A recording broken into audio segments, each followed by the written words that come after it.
Can you talk a little bit about Ty Fagan? He's a product of Central Georgia, the upstate league. Talk about his development here as a freshman for you.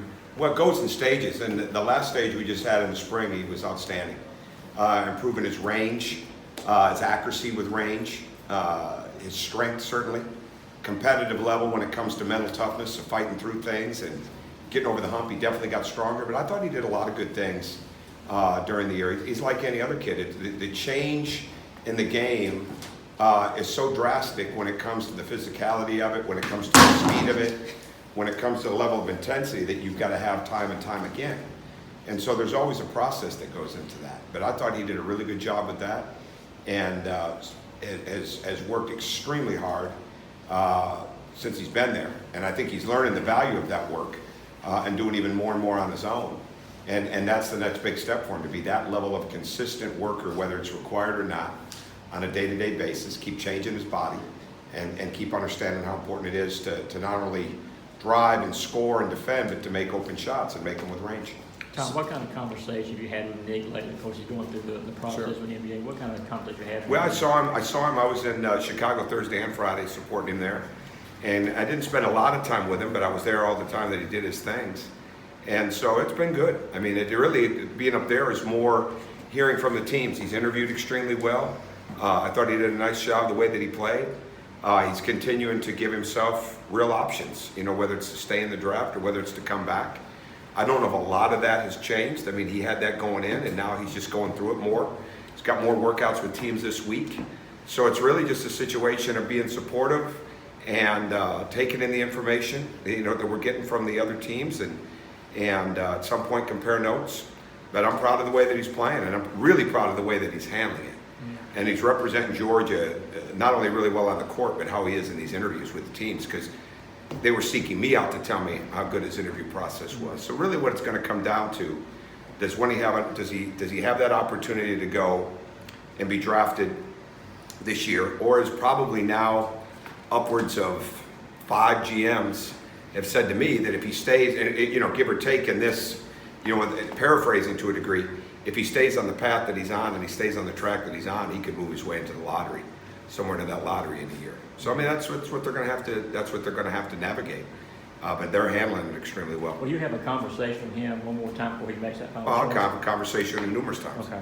But it's not always about that. That's not what it is. My job is to support him, right? And he's a part of Georgia, whether he leaves now or whether he leaves next year or whether he leaves the year after. He's a part of it forever. I mean, and that's what he's got. So it's a completely honest-based deal. It's not me trying to talk him into something that's not real. I mean, what you do, and you learn this early on in this profession, is give them the honest truth, give them the honest feedback, give it from the decision makers, and give it to them so that they have the best opportunity to make the best decision. And he's got a great family. You think he helped himself to become a first-round draft pick this year? I don't know. I don't have a first-round pick in the sense of looking at it from that vantage point. I read all the different stuff, but he played well. I mean, he showed different things. He certainly is capable of playing so much better. But again, that's such a hypothetical until somebody says, "Hey, yeah, that's our guy."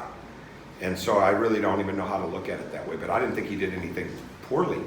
But I certainly know he's capable of playing at a high level. And it's hard when you go into those situations. I mean, he was playing the 5 spot, basically inside of those scrimmage situations. So, but they look at, I'm sure, a lot of different factors. And if they're basing it just on how he plays in Chicago, well, then they wouldn't be doing their pure homework, what they've done with workouts, what they've done with his body of work over the season, the getting to know him process, the interview process, all that type of stuff. So I really don't know. How much does, considering all the guys that are coming in, does Nick's decision affect you guys? In what sense? Affect your team? Oh, I don't know. I mean, it's a hypothetical. I mean, I can't base anything on that. We've got to keep recruiting. We are recruiting, and we've got another scholarship right now that we plan to use. But I can't project like that. I mean, in this business right now, where you better be active and you're recruiting like we are, certainly you want to plan.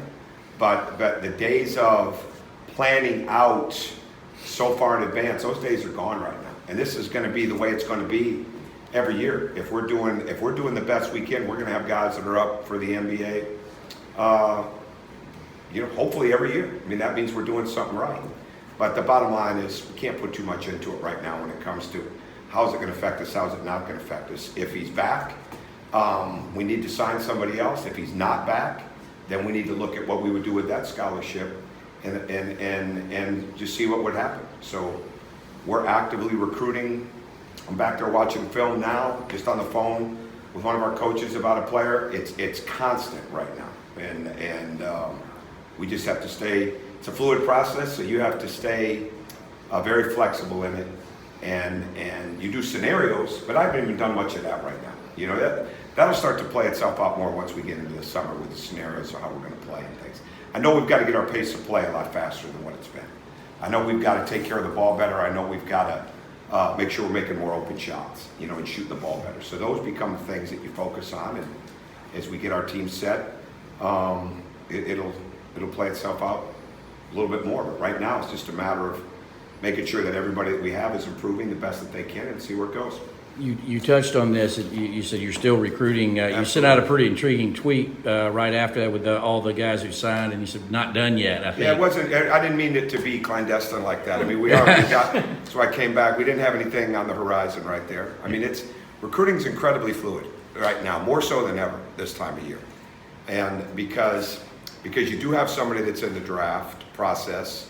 We're not alone, certainly. Because we do have a scholarship right now, because we would like to definitely add some size right now, because we have been so active in the spring with our recruiting. So we sent that picture, and I just thought, hey, we're not done yet. We're going to add to it, right? It's part of it. Coach, with the transfer portal being what it is, can you estimate how many different guys your staff has looked at over the past couple of months? No, not number-wise. But we don't really, what I don't try to do is make a phone call until I've watched at least some film. In some cases, more film, others than not, or more film in some cases, depending on who it is, if I know them or not. But it's constant, and we're spending a lot of time on film in the spring, anyways. But I try to, when it's somebody that I don't know, I try to start from the last shot they took to the first shot they took in the season. Look at all their shots. Look at all their turnovers, look at all their fouls drawn and committed as much as we, to at least up to a 15-game level if we can, and then look anywhere from 50 to 75 defensive clips. And then if there's time, look at some game film, but just try to really get a feel before we get into it and see where the interest level is. Because the worst thing you can do, and this happens a bunch, and this is what screws recruiting up, people just start calling kids, everybody that turns around and comes out. I don't want us to do that, right? Now, we don't want to be behind. And that happens too. You can get behind. It's always great when you know something's going to happen before it happens, but that's not always the case. But we want to be very, very, we want to be as knowledgeable as we can about who we're calling and how they would fit into us. Because it's really, really important that we get guys that are going to fit with how we want to play. With the guys that you've announced, the guys that you've signed this far, how much better, how well have you guys been able to address your ability to shoot the basketball and kind of, be able to play for the pro? Well, we'll see that more. I think pretty good. I don't think there's any doubt about that, and we've really addressed that in the recruiting until we get in there and start utilizing the spacing, and if the line changes, hopefully that'll change the freshmen and the new guys some. But we practice with the NBA line down.